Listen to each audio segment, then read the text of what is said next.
إن الحمد لله نحمده ونستعينه ونستغفره ونؤمن به ونتوكل عليه ونعوذ بالله من شرور أنفسنا ومن سيئات أعمالنا من يهده الله فلا مضل له ومن يضلل فلا هادي له وأشهد أن لا إله إلا الله وحده لا شريك له وأشهد أن محمدا عبده ورسوله أما بعد فإن خير الحديث كتاب الله وخير الهدي هدي محمد صلى الله عليه وسلم وشر الأمور محدثاتها وكل محدثة بدعة وكل بدعة ضلالة وكل ضلالة في النار. أعوذ بالله من الشيطان الرجيم. بسم الله الرحمن الرحيم. قاف والقرآن المجيد بل عجبوا أن جاءهم منذر منهم فقال الكافرون هذا شيء عجيب أإذا متنا وكنا ترابا ذلك رجل بعيد قد علمنا ما تنقص الأرض منهم وعندنا كتاب حفيظ بل كذبوا بالحق لما جاءهم فهم في أمر مريض أفلم ينظروا إلى السماء فوقهم كيف بنيناها وزيناها وما لها من فروج والأرض مددناها وألقينا فيها رواسي وأنبتنا فيها من كل زوج بهيج تبصرة وذكرى لكل عبد منيب ونزلنا من السماء ماء مباركا فأنبتنا به جنات وحب الحصيد والنخل باسقات لها طلع نضيد رزقا للعباد وحيينا به بلدة ميتا كذلك الخروج كذبت قبلهم قوم نوح وأصحاب الرس وثمود وعاد وفرعون وإخوان لوط وأصحاب الأيكة وقوم تبع كل كذب الرسل فحق وعيد أفعينا بالخلق الأول بل هم في لبس من خلق جديد. قال الله تعالى في القرآن المجيد والفرقان الحميد أعوذ بالله السميع العليم من الشيطان الرجيم. بسم الله الرحمن الرحيم. شهر رمضان الذي انزل فيه القرآن هدى للناس وبينات من الهدى والفرقان وقال هذا بیان للناس وہدی وموعظۃ للمتقین. تمام تعریفیں اللہ رب العالمین کے لیے جو تمام جہانوں کا یک و تنہا خالق و مالک ہے، اور بے شمار درود و سلام و اللہ کے آخری نبی حضرت محمد صلی اللہ علیہ وسلم پر. معزز حاضرین، اللہ کے رسول صلی اللہ علیہ وسلم نے ارشاد فرمایا کہ اللہ رب العالمین ارشاد فرماتا ہے کہ میری رحمت میرے غضب پر غالب ہے. قرآن کریم کی کئی آیتیں ہیں جس کے بارے میں اقوال ہیں کہ سب سے زیادہ امید والی آیتیں یہی ہیں. جیسے مثلا اللہ نے ارشاد فرمایا لا تقنطوا من رحمت اللہ، اللہ کی رحمت سے نا امید نہ ہو. قرآن کریم کے 6 پارے کی جو آخری آیت ہے ما یفعل اللہ بعذابکم ان شکرتم وآمنتم، اللہ تم کو عذاب دے کر کیا کرے گا اگر تم شکر گزار اور ایمان والے ہو جاؤ. حضرت عبداللہ ابن عباس رضی اللہ تعالیٰ عنہ اس آیت کے بارے میں کہتے ہیں کہ سب سے زیادہ امید دلانے والی آیت قرآن کریم کی یہی ہے کہ اللہ کہتا ہے تم کو عذاب دے کر اللہ کیا کرے گا اگر تم شکر گزار اور ایمان والے ہو جاؤ. قرآن کریم میں اللہ تعالیٰ نے اپنی رحمت بیان کرتے ہوئے ارشاد فرمایا انما التوبۃ علی اللہ للذین یعملون السوء بجہالۃ ثم یتوبون من قریب فاولئک یتوب اللہ علیہم وکان اللہ علیما حکیما.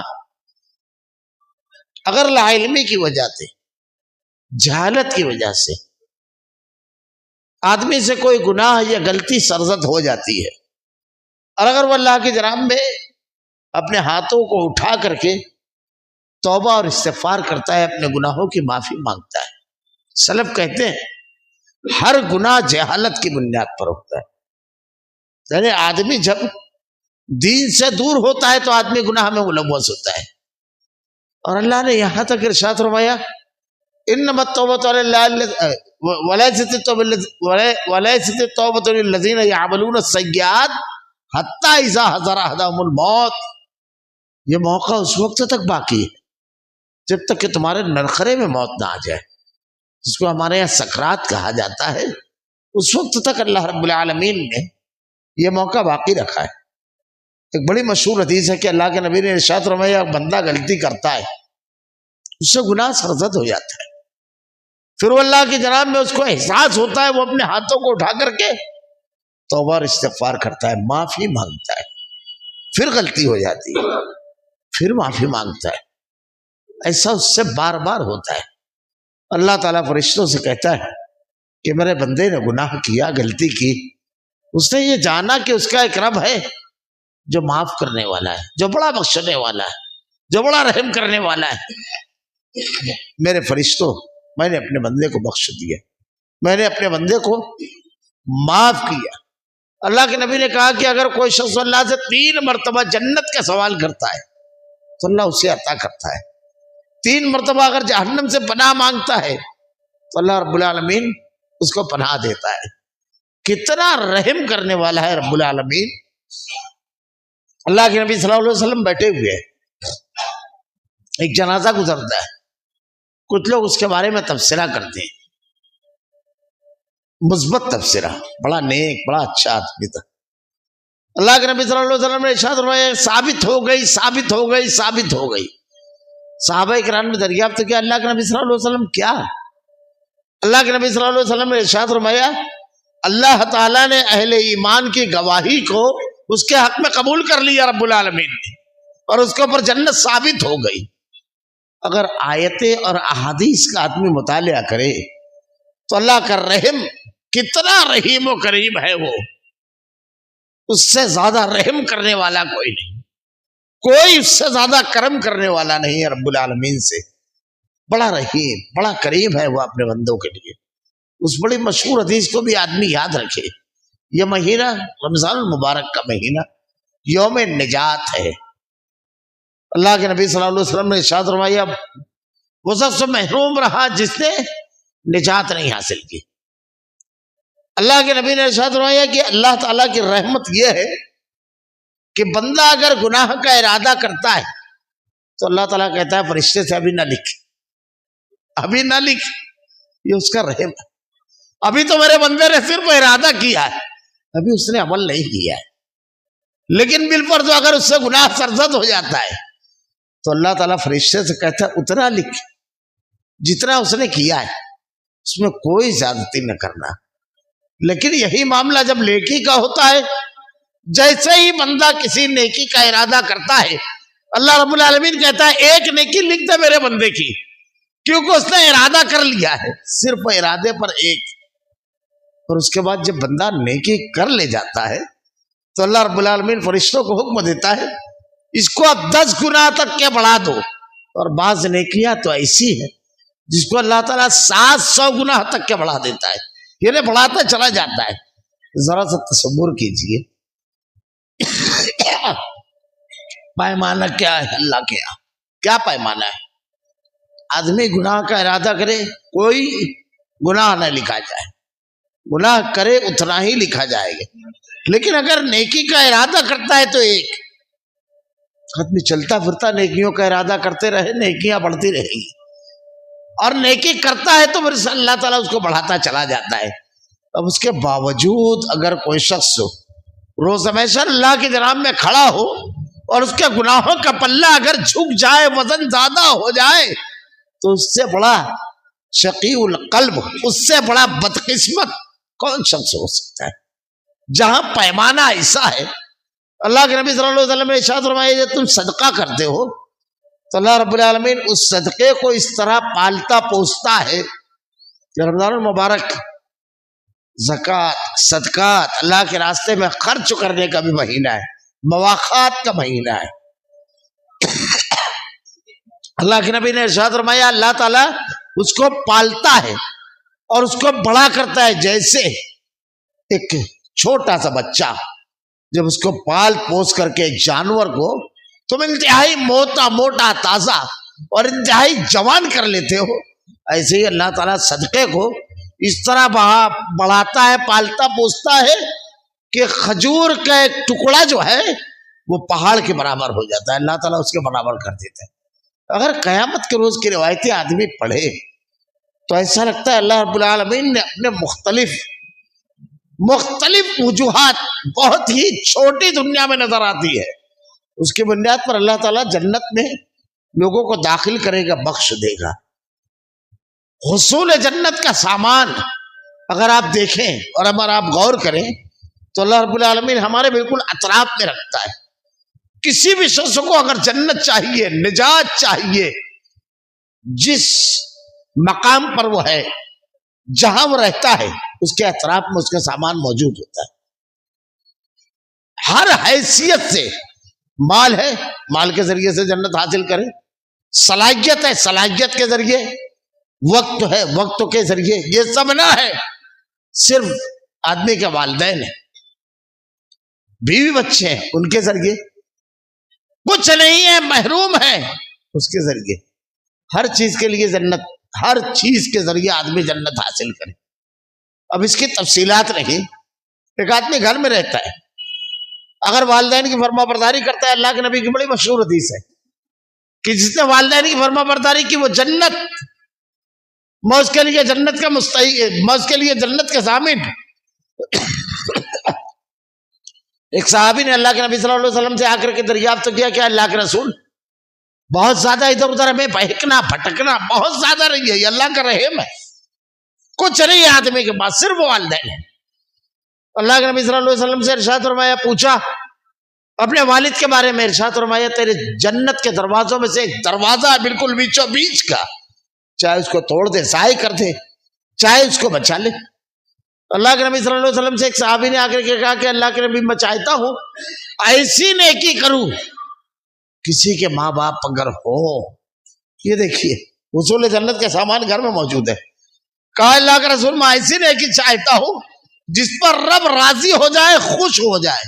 اللہ کے نبی نے کہا تجھ ایسی نیکی چاہتا ہے؟ کہا ہاں، تاکہ اللہ راضی ہو کر کے مجھ کو جنت دے۔ کہا تیرے والدین ہیں؟ اللہ کے نبی صلی اللہ علیہ وسلم نے پوچھا، کہا ہاں، کہا جا کر ان کی خدمت کر، اللہ جنت دے گا۔ ایک آدمی کے پاس کچھ نہیں ہے، محروم ہے، صرف صبر کرے، اللہ رب العالمین نے جس حالت میں رکھا ہے گلا شکوا نہ کرے، روئے دھوئے نہ، رب نے جیسے بھی رکھا ہے اس کی مشیت ہے، سخت آزمائش اور امتحان سے گزر رہا ہے، سخت مسائل سے دوچار ہے، لیکن ثابت قدم ہے۔ اللہ تعالیٰ ارشاد فرماتا ہے وَلَنَبْلُوَنَّكُم بِشَيْءٍ مِّنَ الْخَوْفِ وَالْجُوعِ وَنَقْصٍ مِّنَ الْأَمْوَالِ وَالْأَنفُسِ وَالثَّمَرَاتِ وَبَشِّرِ الصَّابِرِينَ، ہم تمہیں ضرور بضرور آزمائیں گے۔ وَلَنَبْلُوَنَّكُم بِشَيْءٍ مِّنَ الْخَوْفِ، خوف کے ذریعے، والجوع، بھوک کے ذریعے، وَنَقْصٍ مِّنَ الْأَمْوَالِ وَالْأَنفُسِ، جانوں اور مالوں میں اور پھلوں میں کمی کر کے، یہ سب آزمائش انسانی زندگی میں جب آئے بالکل پرسکون، بالکل مطمئن زندگی گزارتا ہے آدمی مومن جو ہوتا ہے کہ اللہ نے جس حال میں رکھا رب العالمین نے۔ دو کیفیتیں انسانی زندگی میں اگر آ جاتی ہے، ایک صبر کی کیفیت اور ایک شکر کی، بس وہ کامیاب ہو جاتا ہے۔ اللہ کے نبی نے کہا بندہ مومن صرف ان دو کیفیتوں سے دوچار ہوتا ہے، جب اللہ آزمائش میں مبتلا کرتا ہے، بڑی سے بڑی بیماری میں گھیر دیتا ہے، عقیدے کی سوداگری نہیں کرتا، مالی اعتبار سے بالکل فیل ہو جاتا ہے، خودکشی نہیں کرتا ہے، اللہ تعالیٰ کی مشیت کے بغیر ایک پتا بھی نہیں ہلتا، یہ آزمائش ہے۔ حضرت ایوب علیہ السلام کا واقعہ پڑھتا ہے کہ اللہ نے سب دیا اور اتنا دیا، اولاد، مال، سب کچھ، اور جب اللہ کی طرف سے آزمائش آئی تو اللہ نے سب لے لیا، اور اس موڑ پر پہنچے کہ گاؤں سے باہر ایک مقام پر رہتے تھے، آپ کی اہلیہ دوسروں کے گھروں میں جا کر کے کام کرتی اور پھر جو کچھ کھانا میسر ہوتا وہ لے کر کے آتی۔ صبر کیا آپ نے۔ اللہ نے ارشاد فرمایا الذین اذا اصابتهم مصیبہ قالوا انا للہ وانا الیہ راجعون، اہل ایمان پر جب کوئی مصیبت پہنچتی ہے تو وہ کہتے ہیں ہم اللہ ہی کی ملکیت ہے، اور جب ہم نے مالک مان لیا اسے، مالک جو چاہے فیصلہ کرے ہمیں منظور، کیونکہ اس کو اختیار ہے اور ہم کو اسی کی طرف لوٹ کر جانا ہے، وہی ہمارا تمام معاملہ ہوگا۔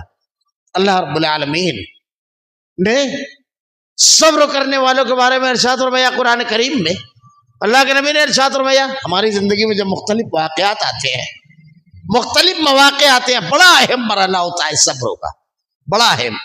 صبر انتہائی ضروری چیز ہے. حضرت علی رضی اللہ تعالیٰ عنہ کہتے ہیں انسانی جسم میں جو مقام سر کا ہے وہی صبر کا مقام ہے زندگی میں. صبر ہر جگہ اس کی ضرورت ہے. نیکی کرنا ہے اس کے لیے صبر کی ضرورت، گناہ سے بچنا ہے اس کے لیے صبر کی ضرورت، نیکی کر کر کے دکھاوا اور ریا نہیں کرنا ہے صبر کی ضرورت، نیکی پر ڈٹے رہنا صبر کی ضرورت.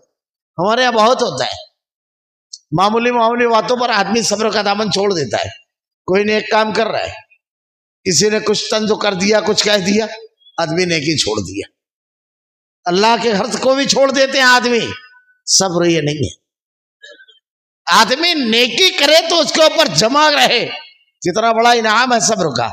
اگر صرف روایتیں بیان کی جائے، اللہ کے نبی صلی اللہ علیہ وسلم نے ارشاد فرمایا ہے صبر کا بدلہ جنت ہے.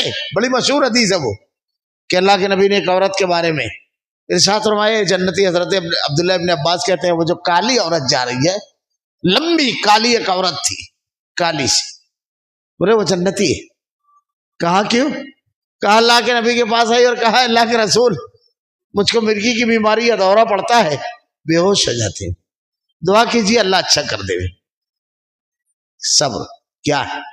اللہ کے نبی نے کہا اگر اس پر صبر کرو گے تو اللہ اس کے بدلے جنت دے گا. اللہ کسی آزمائش میں، کسی امتحان میں مبتلا کرتا ہے بندے کے، اور بندہ اللہ کے فیصلے پر راضی ہوتا ہے، بڑا خوش ہوتا ہے اللہ. وہ خاتون کہتی ہے جنت. مہینے بھر ہم نے اسی کا سوال کیا کیا ہے اللہ کی جنت. سارعوا سابقوا لپکو دوڑو اس جنت کی طرف جس کی وسعت زمین اور آسمان سے بڑھ کر ہے. اس جنت کے حصول کے لیے ہم غصے میں ہیں. وَإِذَا فَعَلُوا فَاحِشَةً أَوْ ظَلَمُوا أَنفُسَهُمْ ذَكَرُوا اللَّهَ. اگر ہم غصے میں ہیں الَّذِينَ يَنفِقُونَ فِي السَّرَّاءِ وَالضَّرَّاءِ وَالْكَاظِمِينَ الْغَيْظَ وَالْعَافِينَ عَنِ النَّاسِ. باہر نہیں نکلنا ہے گھر سے، بہت لمبا سفر نہیں کرنا ہے. اللہ نے ارشاد فرمایا اہل جنت کن کو جنت دے گا؟ فِي السَّرَّاءِ وَالضَّرَّاءِ، جو کشادگی میں اور تنگی دونوں مواقع پر اللہ کے راستے میں خرچ کرتے ہیں. وَلْيَعْفُونَ عَنِ النَّاسِ، لوگوں کو معاف کر دیتے ہیں. یہ معافی، جنت کے سامان اللہ نے ہمارے اطراف میں بکھیرا ہے، ہمارے گھر میں، ہمارے دوست و احباب میں، ہمارے معاشرے میں. ہم سمجھتے ہیں یہ میرا دشمن ہے، غلط فہمی ہے. یہ تو سامان جنت ہے کہ اس کو درگزر معاف تو کرے. اگر یہ دشمنی پر نہیں آتا تو ہم کو اللہ یہ موقع کہاں دیتا؟ کوئی غریب نہیں ہوتا اگر تو صدقے کہاں دیتے؟ یہ سب اللہ کی طرف سے مواقع ہیں اصول جنت کے کہ ہم کو تلاش کی زیادہ ضرورت نہیں، ہمارے اپنے رشتہ داروں میں موجود ہوتے ہیں. معاف کرنا کس کو کہتے ہیں؟ اختیار جب ہوتا ہے کہ نپٹا لوں گا اس وقت معاف کرنا اصل معافی ہے. ورنہ کمزور ہے، بدلہ ہی نہیں لے سکتا ہے تو معاف کرنا کہاں ہے؟ وہاں پر مقدمہ ہی نہیں کھڑا ہوتا ہے. اللہ کی جنت بڑا قیمتی سامان ہے، بڑی قیمتی شے ہے. حدیث اور قرآن کا مطالعہ کیجیے. دو صحابہ کرام آ کر اللہ کے نبی کے سامنے کھڑے ہوتے اور کہتے ہیں اللہ کے رسول جہاد میں جانا ہے، باپ بیٹے. لمبا واقعہ ہے. باپ کہتا ہے بیٹے آخری بات کہ جب بیٹا کہتا ہے کہ اے اللہ کے نبی جہاد میں تو نوجوان آدمی کا کام ہے جو اللہ کے راستے میں جہاد کرے، طاقتور کا.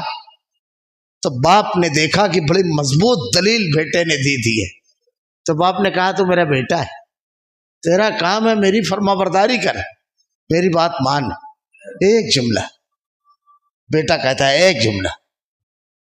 ابا اگر جنت کا سوال نہیں ہوتا، بہت بڑی بات ہے یہ، اگر جنت کا سوال نہیں ہوتا تو میں آپ کی بات مان لیتا، مگر یہاں جنت کا سوال ہے. ہمارے یہاں اگر اللہ کے راستے میں دینا ہے تو جنت کا سوال. دیکھیے اللہ تعالیٰ قرآن میں کہتا ہے لن تنالوا البر حتی تنفقوا مما تحبون، اللہ کے راستے میں اپنی محبوب چیزیں قربان کرو.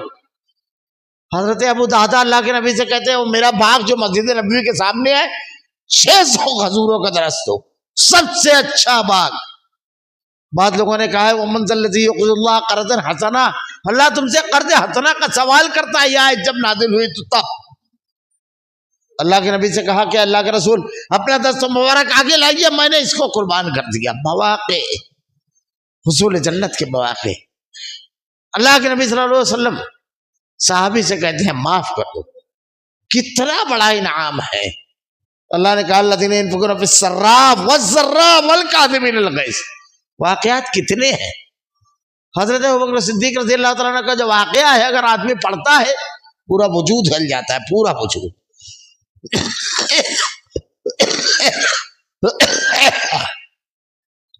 آپ کی بیٹی پر الزام لگا.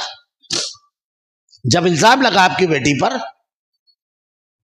ایک آدمی جو انتہائی متقی اور پرہیزگار, جس کی بردباری, جس کی عزت اور جس کے وقار کا یہ عالم, کہ مکی زندگی میں ایک مرتبہ پیدل نکلے مکہ میں جب تھے. مکہ کے ایک شخص نے روکا, کہاں جا رہے؟ کہا اس شہر میں نہیں رہنا, اس لیے کہ یہاں رہ کر ایمان کی حفاظت بڑی مشکل ہے. وہ مشرک کہتا ہے کہ ابو بکر تمہارے جیسے لوگ مکہ چھوڑ دیں گے, مکہ میں تمہارے جیسے لوگ نہ رہیں, میرے ساتھ واپس چلیے. اللہ کے نبی صلی اللہ علیہ وسلم کے سب سے قریبی عزیز, آپ کی اپنی بیٹی حضرت عائشہ صدیقہ پر جھوٹا الزام لگا, اور الزام اتنی قوت سے پھیلایا گیا, اللہ کے رسول صلی اللہ علیہ وسلم کو اتنی اذیت پہنچی, اس معاملے میں اتنی اذیت پہنچی کہ اللہ کے نبی صلی اللہ علیہ وسلم بالکل خاموش. واقعہ اگر آپ پڑھیں وہ 30-40 روز جو اللہ کے نبی صلی اللہ علیہ وسلم کے اوپر گزرے ہیں, کتنی اذیت کے ساتھ گزرے ہیں. اور حضرت عائشہ سفر سے آ کر کے بیمار پڑ گئے, ان کو کوئی خبر بھی نہیں. اب یہ رات کے وقت تو قضاء حاجت کے لیے نکلی, تو ان کے ساتھ جو تھی ان کو ٹھوکر لگی, تو وہ کہتی ہے مستح غارت. تو حضرت عائشہ کہتی ہے تم کیا کہتی ہے؟ ان کو خبر بھی نہیں. کہا تم کو نہیں معلوم, تمہارے اوپر اتنا سنگین جرم اور اتنا سنگین گناہ کا الزام ہے ان لوگوں کا. حضرت عائشہ جب گھر آتی ہے واپس, اور لوگوں سے معلوم کرتی ہے, ہر جب یہ ماحول معلوم ہوتا ہے تو آپ اتنا روتی ہے, اور اس کے بعد اپنے معاملے کو اللہ کے سپرد کرتے کہ اے اللہ تو ہے رب العالمین, ساری معاملات, ساری حقیقت کو جاننے والا. حضرت ابوبکر صدیق رضی اللہ تعالیٰ عنہ وہی کہتے ہیں حضرت عائشہ سے یہی جملہ, اللہ کے نبی کا یہی ارشاد ہے کہ اللہ سے رجوع ہو جاؤ. پورا معاملہ ہوتا ہے, آپ پر یہ جھوٹا الزام لگایا گیا, اللہ آسمان سے وحی نازل فرماتا ہے.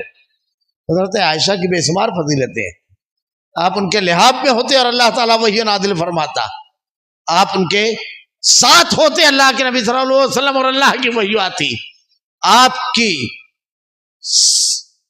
آپ کی شان میں جو جھوٹا الزام لگا اس کی صفائی اللہ نے قیامت تک کے پڑھی جانے والی کتاب قرآن کریم سورہ نور پڑھ گئے. اور پورے ضابطے جو ہمارے ہاں کسی کے بھی بارے میں لوگ بڑی آسانی کے ساتھ کوئی چیز اڑا دیتے ہیں, بدگمانی دلوں میں پیدا ہو جاتی ہے, اس کے پورے ضابطے وہاں پر آپ کو ملیں گے. قرآن کریم پر ہی مجھ کو بولنا تھا, وقت تقریباً ہو چلا ہے. پورے ضابطۂ حیات قرآن نے دیے ہیں. کیا ہوا اتنا سنگین الزام؟ حضرت مستح کو پال پوس کر جوان کیا تھا حضرت ابوبکر نے. ہر مہینہ راشن جو گھر چلانے کا ہے وہ بھیجتے تھے. اس وقت کی بات ہے, ہمارے یہاں بہت ساری باتیں کہتے ہیں نا لوگ, یہ ہے اصل.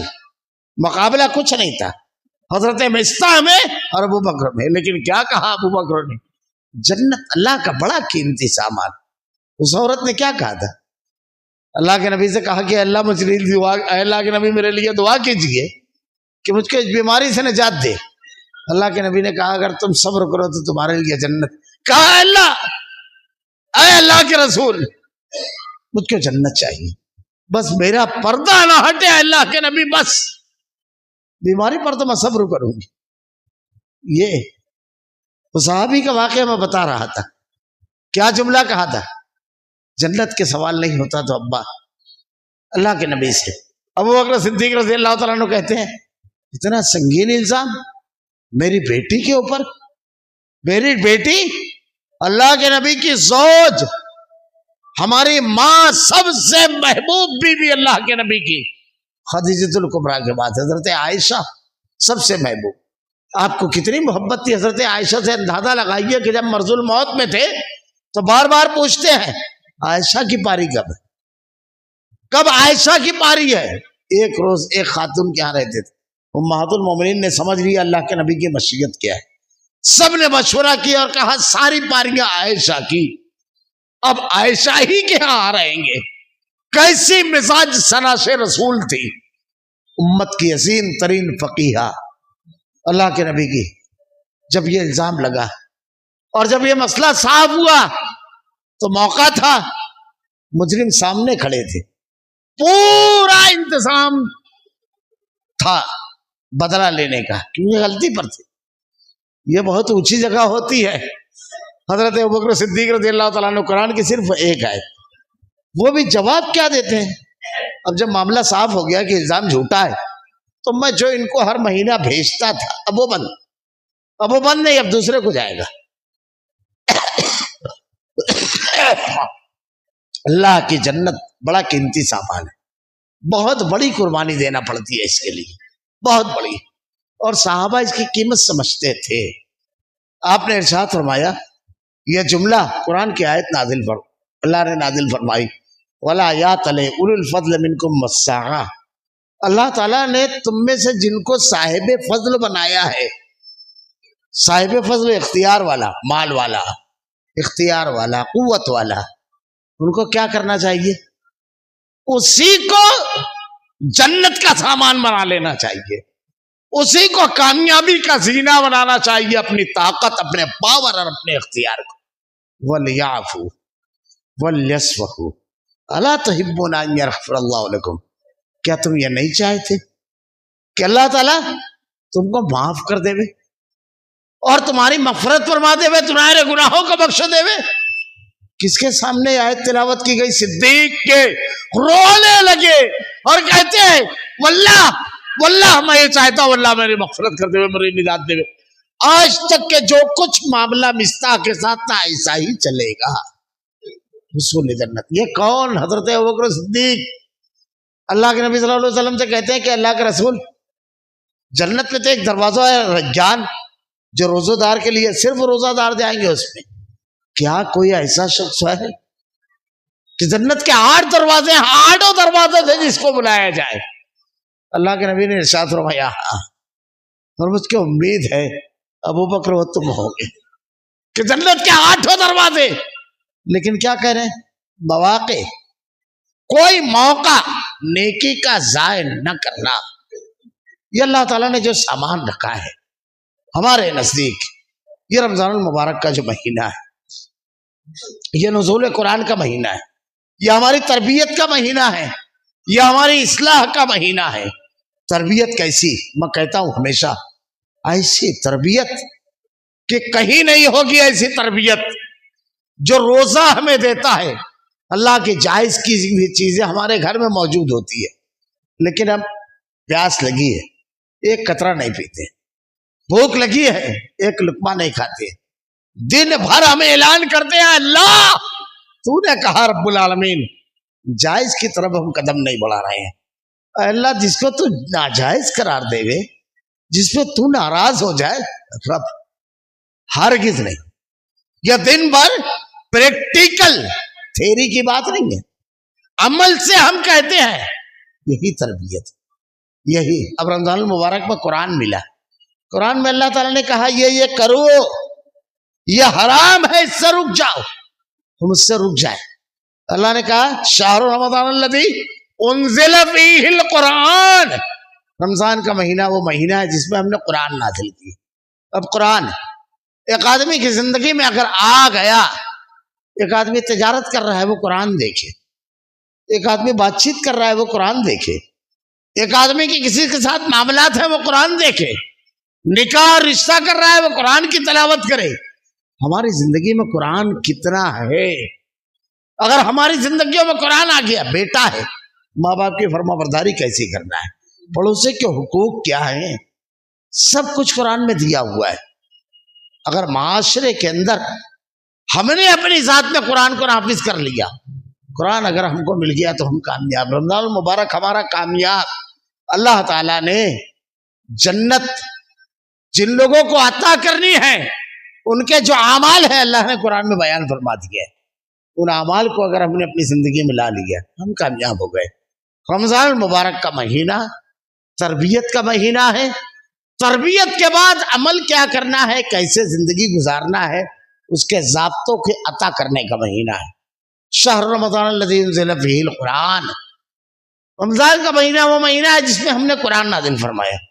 ہدی للناس، جو لوگوں کے لیے ہدایت ہے، وبینات من الہدی، اس میں بین واضح روشن دلیلیں ہیں، یہ ہدی للناس کہا گیا۔ پہلے پارے میں اللہ نے ارشاد فرمایا ہے، دوسرے پارے کی آیت ہے۔ پہلے پارے میں اللہ ارشاد فرماتا ہے الف لام میم ذالک الکتاب لا ریب فیہ ھدی للمتقین، یہ کتاب جو ہم نے اپنے بندے پر نازل کی یہ متقیوں کے لیے ہدایت ہے۔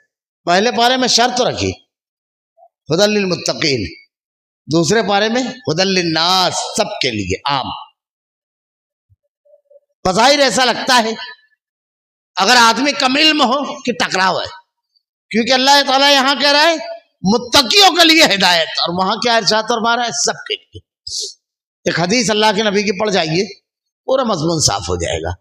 قرآن کی شرح ہے حدیث، وضاحت۔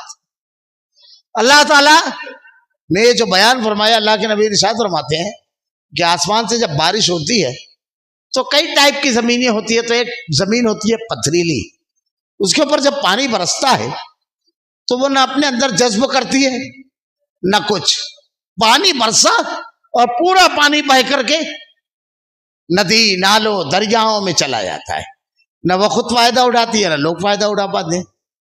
ایک زمین ہوتی ہے جو زرخیز ہوتی ہے، جب اس سے پانی برستا ہے تو وہ اپنے اندر جذب کرتی ہے، پانی جذب کرتی ہے تو غلہ پیدا کرتی ہے، خود فائدہ اٹھاتی ہے۔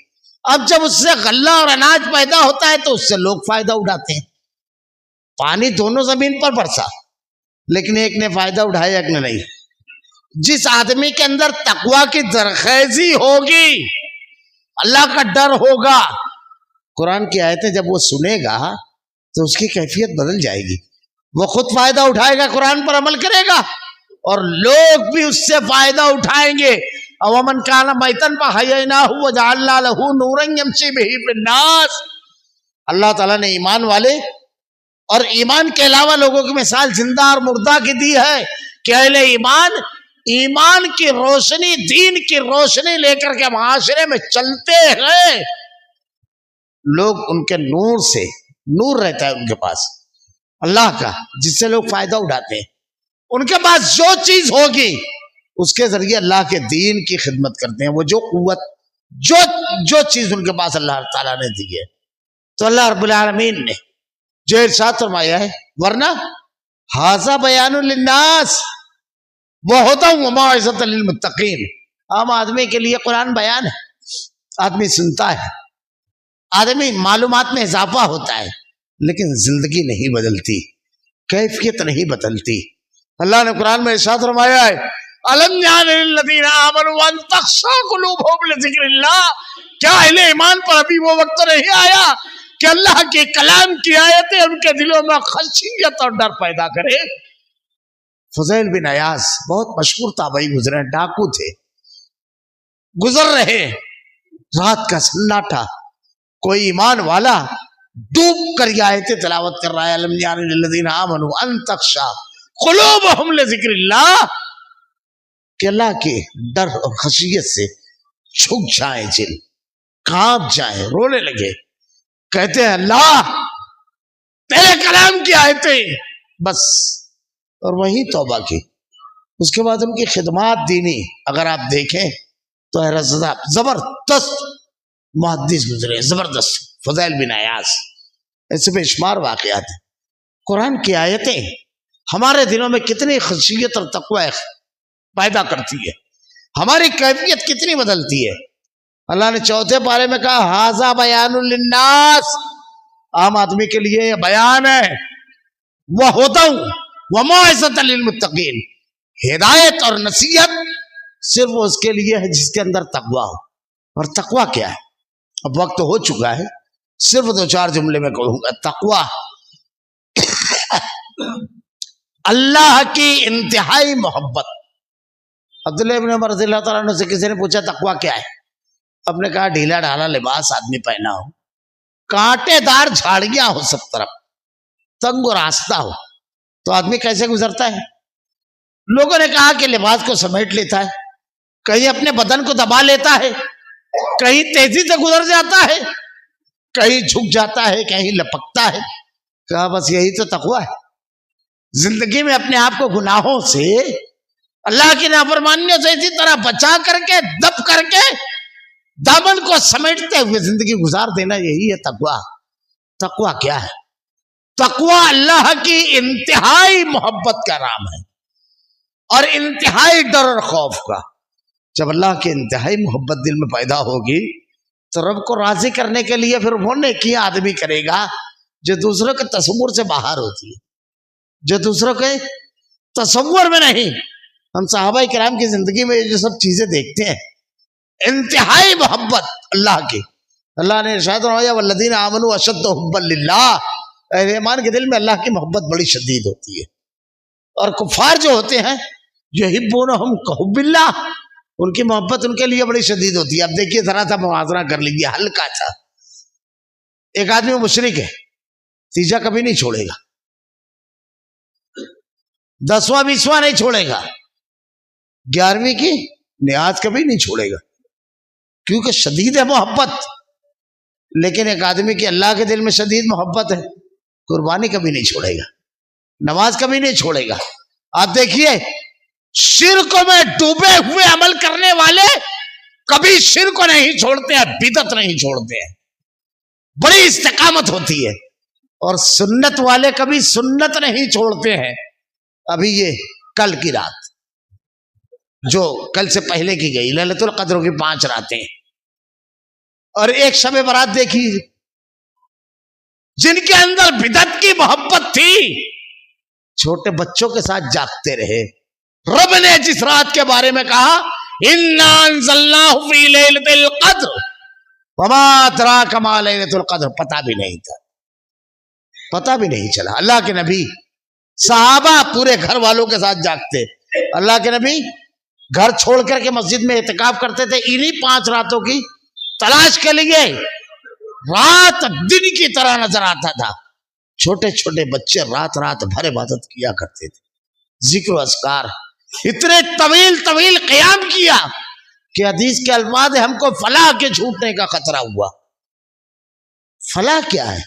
کہا سحری بھاگے ہم بہت تیزی سے اپنے گھروں کی طرف کہ کچھ تھوڑا بہت سحری کھا لیں. اتنا طویل قیام. یہ اللہ کے نبی کی حدیث کہ من قام رمضان، جو رمضان میں قیام کرے اس کے لیے مغفرت. یحبونہم کحب اللہ، اللہ سے شدید محبت والے. یہ پھر صرف یہ نہیں، اللہ کے راستے میں خرچ کرنا. اللہ کے راستے میں خرچ کیسے کرتے ہیں؟ 11 آئی تو ڈیگیں چل رہی ہے، کبھی نہیں پوچھا. شادی بیاہ ہے، سب کو بلانا ضروری ہے، قرض کر لے رہا ہے. لیکن جیسے ہی قربانی کا ٹائم آیا، حضرت ذرا سا گنجائش نہیں ہے، کچھ عقیقے کا معاملہ آیا، یہ سب سوالات نہیں کرتا ہے آدمی. یحبونہم کحب اللہ، اس کو پہلے ادا کرتا ہے. نماز کی پابندی کبھی نہیں اس سے نماز چھوٹتی ہے. کیوں؟ یحبونہم کحب اللہ. اس کے پاس اپنے ایمان والے ہونے کی سب سے بڑی دلیل یہی ہوتی ہے. وہ قرآن خوانی تیجا 10واں 20واں 40واں کر کر کے مطمئن نہیں ہوتا. اللہ تعالیٰ نے ارشاد فرمایا اب جب یہ محبت انتہا کو پہنچتی ہے تو اس کے پاس جو رہتا ہے اس کے ذریعے وہ کوئی موقع نہیں ہے جب محبوب کو راضی کرنے کا وہ ضائع کر دے گے. کیا کرتا ہے؟ خرچ کرتا ہے اللہ کے راستے میں، لوگوں سے نرمی سے بات کرتا ہے، بچوں کے ساتھ انصاف کرتا ہے، والدین کے حقوق ادا کرتا ہے، پڑوسی کے حقوق ادا کرتا ہے، تنہائی ہو تو ذکر و اذکار کرتا ہے، اپنی مجلسوں میں اللہ کا ذکر کرتا ہے، موقع ہے، اللہ کے نبی کی حدیث اس کے سامنے ہے، 40 دن پہلے اقامت سے نماز، مسجد میں پہنچتا ہے، افضلیت پہلی سب میں پہنچنے کی، ہر جگہ کوئی موقع وہ کھوتا نہیں ہے، اپنی کوئی چیز وہ کھوتا نہیں ہے۔ کسی نے اگر اس کے ساتھ زیادتی کر دی معاف کر دیتا ہے، گالی گلوچ نہیں کرتا ہے، غیبت نہیں کرتا ہے، یہ سب مواقع اس کو آتے ہیں۔ یحبونہم کحب اللہ والذین آمنوا اشد حبا للہ، یہ اب واقعات میں بیان نہیں کر سکتا، ورنہ صحابہ کے واقعات ہم دیکھتے ہیں، یہ محبت کیا ہے۔ اللہ کے نبی نے کہا مال چاہیے، پورا پورا مال دے دیا۔ کیسے دیا؟ اللہ کے راستے میں، کیا انداز تھا۔ اللہ کے نبی نے کہا جان، کیسے جانے دی؟ یہ عبداللہ بن جہش، اللہ کے نبی صلی اللہ علیہ وسلم کی صحابی، غزوہ احد میں مشہور واقعہ، ایک دن پہلے دعا کرتے ہیں، اے اللہ کل میرا دشمن سے سابقہ ہو، پوری دیانتداری سے میں اس کے اوپر حملہ کروں، وہ میرے اوپر حملہ کرے رب العالمین، اور اس کے بعد تو اس کو غالب کر دے، جب وہ مجھ پر غالب ہو جائے اللہ، تو میرے قتل کرنے کے بعد میری ناک کاٹے، میرا کان کاٹے، میرے جسم کے ایک ایک عضو کو کاٹے، اور روز محشر رب العالمین جب تم مجھ سے پوچھ تو میں کہوں تیرے دین کے دشمنوں نے تیرے دین کے لیے جب ختم کرنے کے لیے اٹھے تو ان کے مقابلے میں میں گیا اور انہوں نے میرا یہ حشر کیا۔ روایت پڑھیے، احد کے دوسرے روز جب جنگ ختم ہوئی، عبداللہ بن جہش کا لاشا، جن کے ساتھ انہوں نے دعا کی تھی، وہ صحابی ایک صحابی کے ساتھ دعا کیے تھے کہ تم دعا کرو میں آمین کہوں گا، میں دعا کروں گا تم آمین، تو وہ کہتے ہیں میں ان کی تلاش میں نکلا، جب یہ گئے تو رونے لگے۔ کیوں؟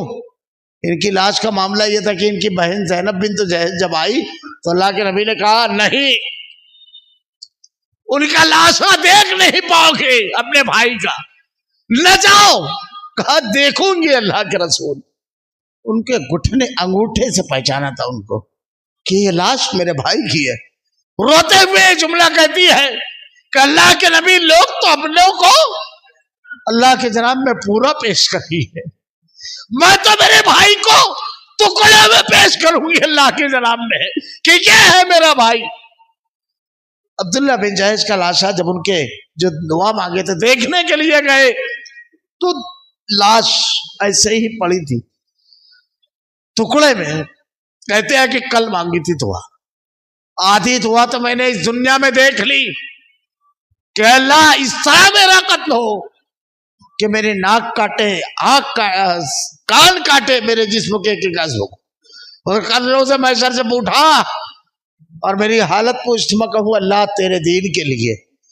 وہ کہتے ہیں کہ آدھی دعا تو میں نے اس زمین پر دیکھی، اونٹ کی پیٹھ پر، آدھی دعا انشاءاللہ روز محشر بھی اللہ قبول کرے گا۔ وہ جو اللہ کی رضا کے لیے سب قربان کر کے خوش ہونے والے، سب کچھ، 4 بیٹے شہید ہوئے۔ یہ ہے والذین آمنوا اشد حبا للہ، 4 جگر کے ٹکڑے۔ ذرا سوچئے، ماں کے سامنے خبر آئی قادسیہ کے محاذ سے، وہیں موجود ہے حضرت خنسا، تیرے 4 بیٹے شہید ہو گئے۔ کہا الحمدللہ الذی اکرمنی بشہادتی، کیسا جگر تھا۔ یہ تھی والذین آمنوا اشد حبا للہ، ساری تعریف اللہ تیرے لیے، تو نے 4 بیٹوں کو شہادت دی اور اس کے ذریعے مجھ کو عزت۔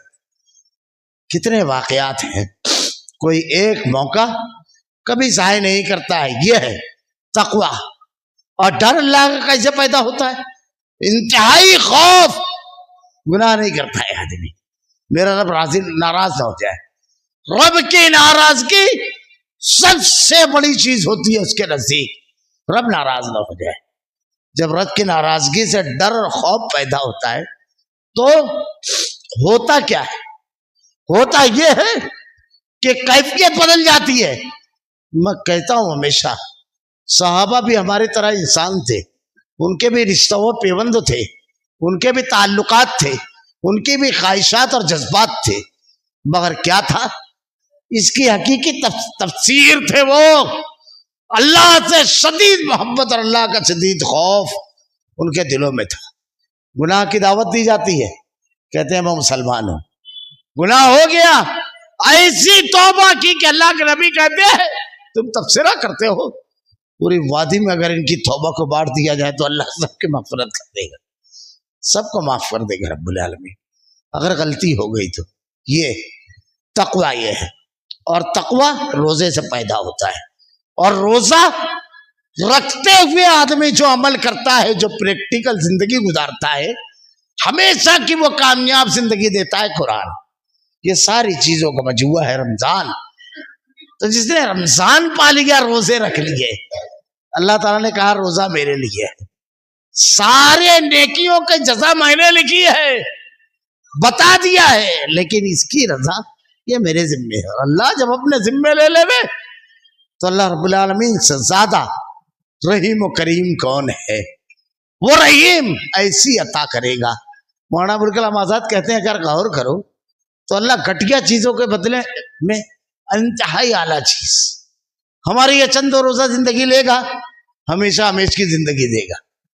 یہ دنیا متاع الدنیا قلیل، یہ لے گا تو اس کے بدلے کبھی نہیں نعمتوں کو ختم ہونے والی جنت عطا کرے گا۔ اللہ کے نبی نے کہا جنتی خاتون اگر جھانک لے دنیا میں تو پوری دنیا روشن ہو جائے، ایسی نعمتوں والی جنت اللہ تعالیٰ عطا کرے گا۔ رب العالمین کے انعامات ان کے لیے جو تقوی والی زندگی گزارے، جو بہترین رمضان ہے۔ ضروری ہے، اس لیے میں صرف 2 منٹ 4 منٹ اور لوں گا کہ جن کے اختتام پر عید الفطر کل انشاءاللہ العزیز رہے گی، اس کے احکام و مسائل ہیں کہ عید کی نماز اللہ کے نبی صلی اللہ علیہ وسلم اول وقت میں پڑھتے تھے، لوگوں کی سہولت کے مطابق نماز عید عیدگاہ پہ ادا کرنا۔ ہمارے یہاں شہر میں جو مسجدوں میں اعلان ہوتا ہے، مساجد کے ذمہ داران کو بلا وجہ بارش وغیرہ اگر نہیں ہے ان کو روکنا چاہیے۔ یہ بھی اس غلطی میں اس جو شریعت کے خلاف سنت کے خلاف ہو رہا ہے اس میں شامل ہے۔ یہ جو ہمارے اعلان کرتے ہیں فلاں مسجد میں فلاں مسجد، ان ذمہ داران بھی اور جو لوگ وہاں پڑھ رہے ہیں پڑھا رہے ہیں، عیدگاہ جانا چاہیے نماز کے لیے۔ عیدگاہ جانے سے پہلے غسل کرنا، اچھے سے اچھا کپڑا پہننا، عطر لگانا، اور طاقت کھجور کھانا، 1 3 5 7 جتنی آدمی کھا سکے، جتنی میسر ہو۔ نماز عید الفطر کے لیے جب عید کے لیے نکلے گھر سے تو سب کے ساتھ، بیوی بچوں سب کے ساتھ، اور بلند آواز کے ساتھ تکبیرات پڑھتے ہوئے راستہ پر جانا، بات چیت کرتے ہوئے نہیں۔ خود بھی پڑھیں، اپنے اہل خانہ کو بھی، سب کو جس راستے سے جائیں، ممکن ہو تو واپسی میں دوسری راستے سے آئے اگر ممکن ہے تو۔ سب کے ساتھ عیدگاہ جانا، خواتین کے بھی ساتھ۔ نہ جانے یہ کب سے آیا کہ خواتین کو عیدگاہ سے روک دیا گیا۔ حضرت ام عطیہ کہتی ہیں کہ اللہ کے نبی صلی اللہ علیہ وسلم سے میں نے سوال کیا تو آپ نے ارشاد فرمایا کہ اگر کوئی حائضہ خاتون ہو تو کہا وہ بھی عیدگاہ جائے، مصلی سے ذرا ہٹ کر بیٹھے، دعا میں شریک ہو، نماز میں شریک نہ ہو۔ کہا اللہ کے نبی اگر کسی کے پاس چادر نہیں ہے تو کہا اپنے پڑوسی کی چادر میں جائے، لیکن عید کی نماز کے لیے ضرور بضرور جائے۔ مرد اور عورت سارے لوگوں کے لیے عید کی نماز۔ سچا واقعہ بتا رہا ہوں کہ خاتون نماز پڑھ کے آئی عید کی تو کہتی ہے آج مجھ کو معلوم پڑا عید کس کو کہتے ہیں، اس سے پہلے کبھی عیدگاہ گئے نہیں، نہانے کا نہ کوئی ٹائم نہ کچھ، آج لگا۔ اور حقیقت تو یہ ہے کہ عید پوری کے پوری عید کی نماز ہے، اور کیا ہے، یہی ہے۔ عیدگاہ جانا تو کچھ نہ کچھ پیسہ لے کر جانا۔ اللہ کے نبی صلی اللہ علیہ وسلم نے وہاں پر خطبہ دیا، مرد اور خواتین نے صدقہ جمع کروایا، خواتین نے اپنے زیورات تک کے اتار کر کے دے دیے۔ اس لیے عیدگاہ پر عورتوں کو لے کر جانا یہ سنت ہے۔ امام ابو حنیفہ رحمۃ اللہ علیہ اپنی والدہ کو تراویح کی نماز کے لیے باقاعدہ مسجد لے جایا کرتے تھے، باقاعدہ۔ آج کے دور میں کچھ لوگ ہوئے فطرہ، استغفر اللہ، میں اکثر کہتا ہوں جسارت کیسی ہوتی ہے سب کہنے کی کہ فتنوں کا دور ہے۔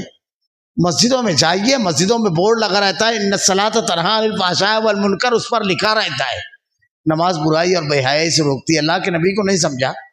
اللہ کے نبی کے دور میں مسجد جاتے ہوئے ایک خاتون کی عزت لوٹ لی گئی اور لوٹنے والے کے اوپر حد جاری کی گئی. اس سے بڑا کچھ ہوگا؟ اللہ کے نبی نے نہیں روکا. آج کے دور میں ابھی پچھلے دنوں پڑھنے میں آیا کسی بیوقوف مولوی نے یہ کہا کہ اس دور میں طاقت کا مظاہرہ کرنا تھا. استغفر اللہ. مدینہ میں سب مسلمان، ابو بکر صدیق کے دور میں پورا بلاد عرب مسلمان، حضرت عمر کے دور میں کون سا مظاہرہ کرنا تھا؟ اور کرنا بھی تھا تو تم روکنے والے کون؟ جائیے کبھی حج اور عمرہ کے لیے، شروع کا جب طواف کرنا ہے تو بالکل پہلوانوں کی طرح دل کی چال چلنا رہتی ہے شروع کے چکروں میں. 70 اسلام. اب تو وہاں پر غیر مسلم داخل بھی نہیں ہو سکتے، لیکن اللہ تعالیٰ نے اس کو باقی رکھا. ہم آج بھی اسی طرح کرتے ہیں. عقلوں کے گھوڑے نہیں دوڑانا ہے.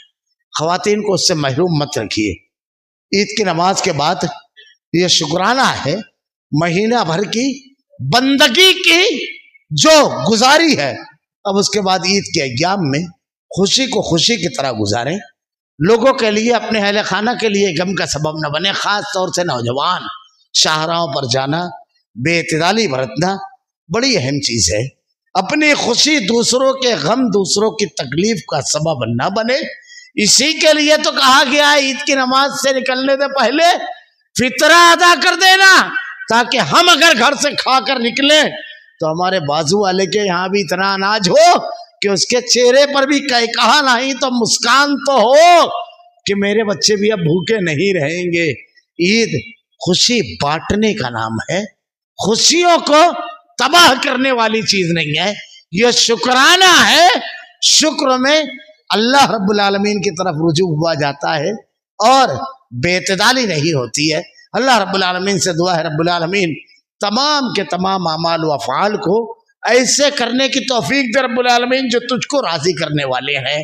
رب العالمین جس پر تو راضی ہو جائے، جس پر تو نجات دے رب العالمین. الہ العالمین تمام اعمال کو تیری نازل کردہ ہدایت کے مطابق گزارنے کی توفیق دے. اے اللہ اس رمضان مبارک کے ان آخری ایام سے ہم گزر رہے ہیں، یہ ہمیں بدلنے والا رمضان بنا دے رب العالمین. الہ العالمین جو نیکیاں ہم نے کی ہے رب العالمین، عبادت، تلاوت، توبہ، استغفار، ذکر و اذکار، اے اللہ اس پر جمے رہنے کی توفیق دے رب العالمین. اے اللہ ہم بڑے کمزور بندے ہیں رب العالمین، ہمیں استقامت دے، طاقت دے رب العالمین. ہم سب کا خاتمہ ایمان پر فرما. اللہم انی اسألک الجنہ، اللہم انی اسألک الجنہ، اللہم انی اسألک الجنہ، اللہم اجرنی من النار، اللہم اجرنی من النار، اللہم اجرنی من النار. بارک اللہ وبارک علیہ. ربنا لا تزغ قلوبنا بعد إذ هديتنا وهب لنا من لدنك رحمة إنك أنت الوهاب. بارك الله لنا ولكم في القرآن المجيد ورفعنا وإياكم بالآيات والذكر الحكيم إنه تعالى جواد كريم مرحوم الرؤوف الرحيم.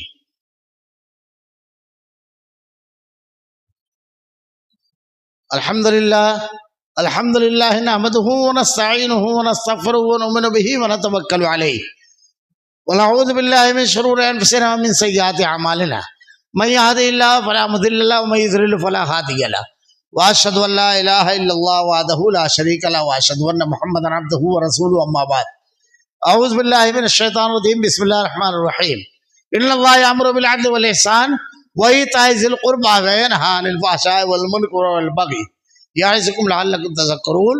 اذكروا الله يذكركم وادعوه يستجب لكم، لذكر الله تعالى على جل وأتم وهم أكبر.